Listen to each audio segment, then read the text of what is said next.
Oke, kita lanjutkan nomor 21 sampai 30. Semoga ini bisa membantu ya. Oke, langsung saja nomor 21, perhatikan gambar berikut. Dalam selang waktu 0,3 sekon antara A sampai B, terbentuk gelombang seperti gambar di atas. Cepat rambat gelombang dalam tali adalah, nah ini terkait dengan gelombang, kalau getaran tadi berbeda dengan gelombang ya, N sama dengan 1 pada gelombang itu, ya kan, N sama dengan 1 itu kan artinya satu gelombang. Kalau satu gelombang itu terdiri dari satu puncak dan satu lembah, gitu ya. Satu puncak atau bukit, ya sama ya. Satu puncak atau satu bukit dan satu lembah. Puncak atau bukit itu yang ini satu bukit sampai sini. Nah yang lembah mana? Lembah itu ini yang di bawah sampai sini. Ini satu lembah, gitu ya. Satu lembah sama satu bukit. Itu N sama dengan 1. Nah, di sini dari A sampai B itu kan ada 2 bukit dan 2 lembah, kan itu. Maka N-nya sama dengan 2, kan itu. Dalam selang waktu 0,3 sekon, ini T-nya, gitu. Gitu ya. Kemudian di sini yang ditanya adalah cepat rambat gelombang tali. Cepat rambat gelombang tali itu apa rumusnya? Itu V sama dengan lambda kali F, atau bisa V sama dengan lambda dibagi T, T-nya T periode, F-nya itu frekuensi, gitu ya. Nah, N sama dengan 2, itu nanti digunakan untuk mencari F sama T. Nah, sebelumnya, di sini ada lambda. Lambda itu apa sih? Lambda itu panjang satu gelombang. Kalau di sini ada 2 gelombang, ya kan, ada N-nya sama dengan 2, tapi di sini panjangnya 3 meter. 3 meter itu dia terdiri dari 2 gelombang. Itu. Kalau satu gelombangnya berapa? Kan otomatis berarti 3 dibagi 2 ini. Gitu ya. Maka lambdanya jadi berapa? Lambdanya berarti 3 dibagi 2, berarti 1,5 meter. Maka kita masukkan di sini 1,5 meter kali frekuensinya. Nah, frekuensinya kita cari dulu. N dibagi T. N-nya berapa di situ? N-nya 2 dibagi T-nya 0,3. Itu sama dengan 20 dibagi 3. 20 bagi 3 itu berapa ya? 6. 6 itu kalau 20 dibagi 3 dapatnya 6. Itu di sini 6 kali 3 18, sisa 2. Nah, berarti 6,6. 7. Nah, gitu. Frekuensinya 6,67. Nah, ini 6,67. Sekarang kita cari lagi nih, lambdanya berarti 1,5. T-nya, nah, periodenya kita balik nih, 0,3 dibagi 2. Ini lebih sulit lagi nih. Nah, berarti ini kira-kira berapa ya ini ya? Mungkin dikalikan aja 1,5 kali 6. Ya, 30. 1 kali 6, 6 tambah 3, 9. Komanya 1, komanya sini hilang, berarti 9, kurang lebih sekitar 9. 9 lebih ya. Sorry, oh di situ jawabannya A. Oke, berarti di sini kita lihat aja 6,7 misalnya gitu. 5 kali 7, 5, 3, 1 kali 7, 7 tambah 3, 10, 6 kali 5, 30, nyimpen 3, 1 kali 6, 6, 9, 5, 0, 10, 1, 2, oke. Berarti 10 ya, oke, 10. Ini hasilnya adalah 10,05 meter per sekon. 10,05 berarti ya sekitar kurang lebihnya 10. Seperti itu. Yang penting persamaan rumusnya kalian sudah tahu. Oke, lanjutnya nomor 22. Pernyataan yang benar tentang bunyi. Kita lihat bunyi dihasilkan oleh benda yang bergetar jelas ya. Kalau benda yang tidak bergetar kemudian ada muncul bunyinya ya enggak mungkin. Ini jawabannya benar. 1. Bunyi merupakan gelombang transversal.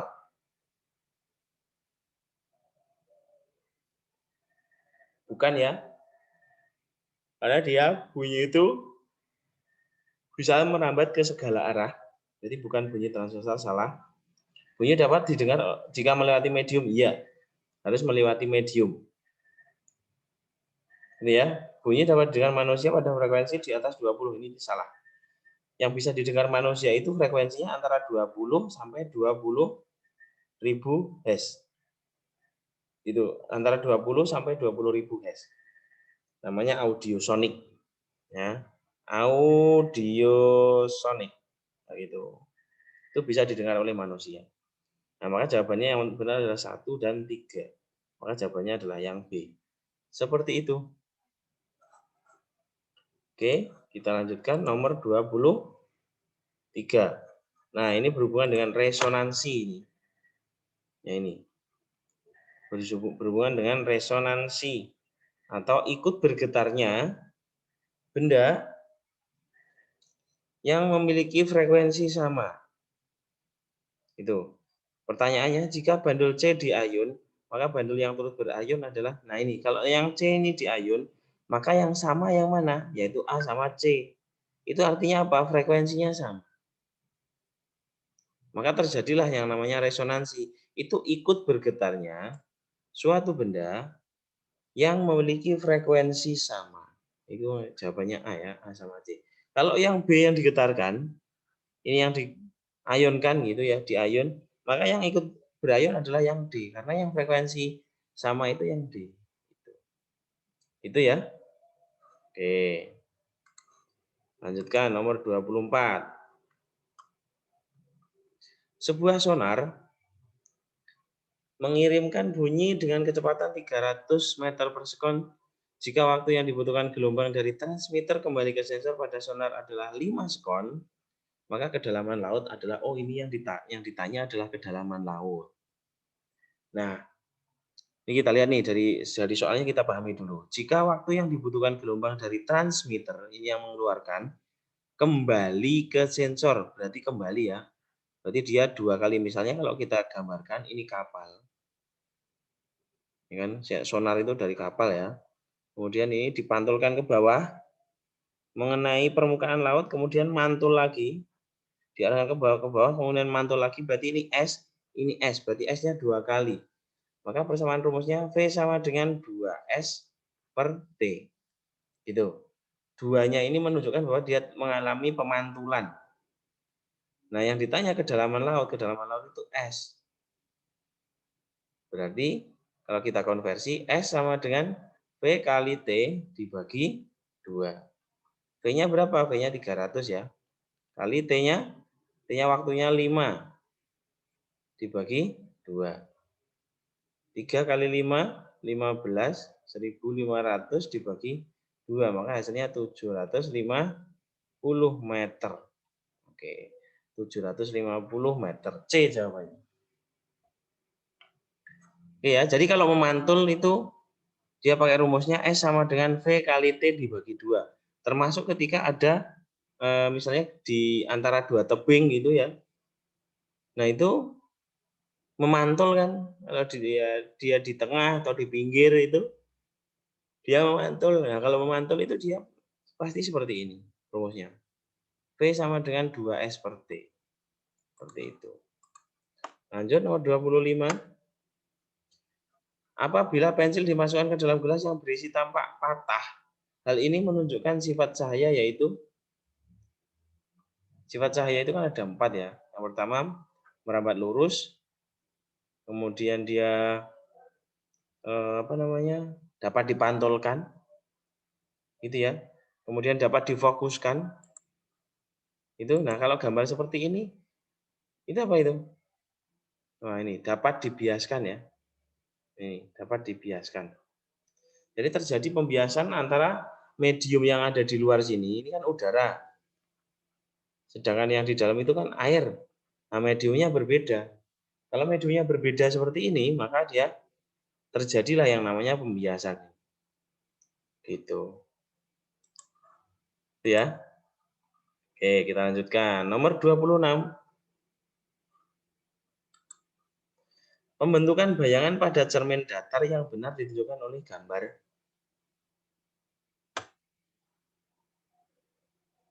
Oke, cermin datar seperti ini, itu ya. Itu kalau melihat dari sifat-sifatnya, itu ukurannya sama. Antara benda dengan bayangan itu ukurannya sama. Ya, ukurannya sama. Kemudian jarak antara benda ke cermin dengan bayangan ke cermin itu pun juga sama, semuanya sama. Hanya kecuali satu yang berbeda, yaitu adalah sisinya saling berkebalikan.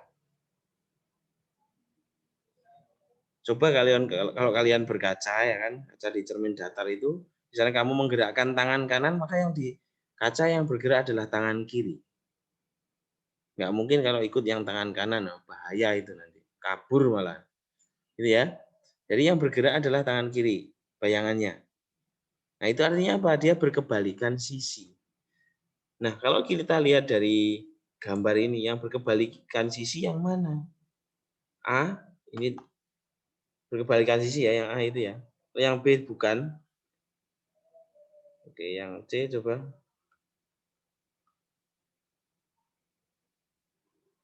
Yang C ini, yang C pun juga bukan, yang D pun juga bukan. Maka jawabannya adalah yang A. Nah, gitu ya, yang A jawabannya. Karena saling berkebalikan sisi. Gimana? Nah, ini nih. Nah, ini kan saling berkebalikan sisi nih. Itu.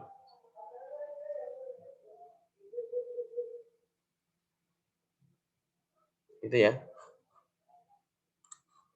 Kita lanjutkan. Nomor 27. Oh, ini nggak ada gambarnya nih. Nggak ada pertanyaannya. Apa? Perhatikan gambar ini. Nomor 27 ini diminta untuk mencari titik fokus yang ini. Nah, di sini sudah ada ya. Sudah ada. Di sini ada benda. Berarti 20 cm ini adalah jarak benda SO ke lensa. Gitu ya. Ini lensanya ini. Kemudian di sini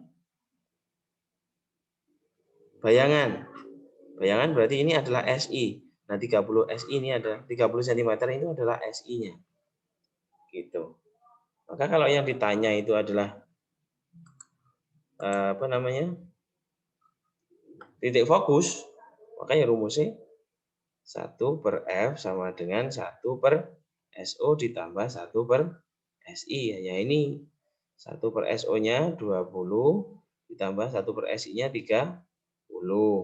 Maka kalau kita samakan penyebutnya di sini 60, di sini kali 3 ditambah 2. 5. Hasilnya 5 per 60 itu baru 1 per F. Nah, F-nya berapa? F-nya itu ya tinggal dibalik 60 dibagi 5. Itu sebesar 12 cm. Maka jawabannya adalah yang D, 12 cm. Seperti itu. Oke ya, nomor 28. Bagian mata yang berperan untuk menerima rangsang cahaya adalah yang bernomor. Oke, ini. Ini ya, yang menerima rangsang cahaya adalah nomor 4. Kemudian yang nomor ini biasanya pupil ya. Itu. Kemudian nomor 2 itu lensa, kemudian nomor 5 itu adalah yang melindungi apa namanya? Yang melindungi mata, ya kan, paling luar itu ya. Kemudian nomor 3 ini retina. Nomor 1 itu adalah sarafnya. Seperti itu. Maka jawaban yang tepat adalah yang D, nomor 4. Oke, kita lanjutkan. 29. Jika cacat mata dan kacamata, apakah yang dapat menolong penderita kacamata tersebut? Jenis kacamatanya apa kira-kira ya? Kalau kita lihat di sini cacat mata, dia letaknya jatuh di depan. Kalau di depan itu berarti dia raja, rabun, jauh. Rabun jauh. Nah, seperti ini singkatannya nih. Raja Micek. Nah, gitu. Raja Micek itu apa? Rabun jauh miopi cekung gitu. Berarti dia rabun jauh, lensanya lensa cekung, maka jawabannya adalah yang B. Seperti itu. Gitu ya. Nomor 30 terakhir. Seseorang hanya mampu melihat benda dengan jelas paling jauh 50 cm. Itu paling jauh, lebih jauh lagi nggak bisa. Paling jauh ini, lebih jauh lagi nggak bisa. Berarti dia mengalami rabun jauh. Gitu. Kan semakin jauh semakin tidak terlihat. Gitu ya. Kekuatan lensa kacamata untuk orang tersebut agar dapat melihat secara normal adalah, nah kalau dia rabun jauh, Raja Micek itu tadi, maka P sama dengan negatif 100 per PP. PP-nya mana titik jauh itu. Berarti 100 dibagi 50. Hasilnya negatif 2 dioptri. Dioptri itu adalah kekuatan lensa. Maka jawabannya adalah yang C. Seperti itu. Nah, kalau beda lagi kalau dia rabun dekat. Rabun dekat itu persamaan rumusnya P sama dengan 100 per SN dikurangi 100 per PR. Nah, itu. PR. SN ini adalah jarak baca normal sebesar 25 cm. Tinggal dimasukkan saja sebenarnya. Gitu ya. Oke, mungkin itu yang bisa Pak Rizal sampaikan. Semoga bisa membantu. Selamat malam. Wassalamualaikum warahmatullahi wabarakatuh.